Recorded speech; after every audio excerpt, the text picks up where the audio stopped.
Well, talking about the state of the country, here's a story on exactly what's happening in Uttar Pradesh. Is money really meant for cremating and burying unclaimed bodies being siphoned off by police in the state? Details that have emerged from Mirzapur question whether the 2,700 rupees meant for giving unclaimed bodies a decent burial or cremation is being pocketed by policemen instead. Anand Zanane now joins us for more on that. Anand, we've heard the people who are being used by the policemen, so to speak, to dispose of these bodies.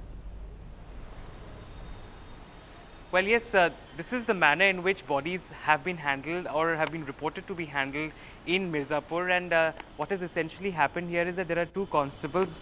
One of the names is Gulab Singh and the other one is Phool Chand. And these two individuals were given the responsibility to actually bring these bodies to the ghats in Mirzapur and dispose them off. Now, this is something that the rickshaw puller who actually ferries these bodies from the mortuary to the ghats says that has been happening for a while. He's disposed of close to 10 bodies, so he claims, and he says that he gets 50 rupees for doing this, and he has to pay another 200 rupees to the boatman to actually release the body in the Ganga river.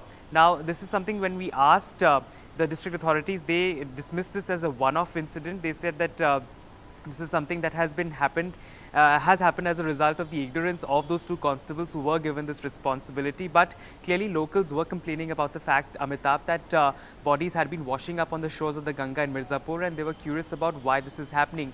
And the government gives an allowance of 2,700 rupees per unclaimed body, which is supposed to be used to actually give them a proper burial, a proper funeral or a cremation. And this is something that raises this question as to whether that money is actually being siphoned off, at what level, at the level of the police or at the level of these middlemen who are actually involved in disposing of this body. And they say that they were acting under the instructions of the SHO of the police station, and they say that this is something that has been happening for a while. So clearly, instead of investigating this entire issue in order to ensure that a mechanism is put in place, that this rule of actually using that money is followed, instead of doing that, they just gone ahead and suspended these two constables, and they are saying that they're ordering a probe, but they're not willing to acknowledge the fact that this is a problem that is in a sense prevalent in, at least in Mirzapur, as has been reported.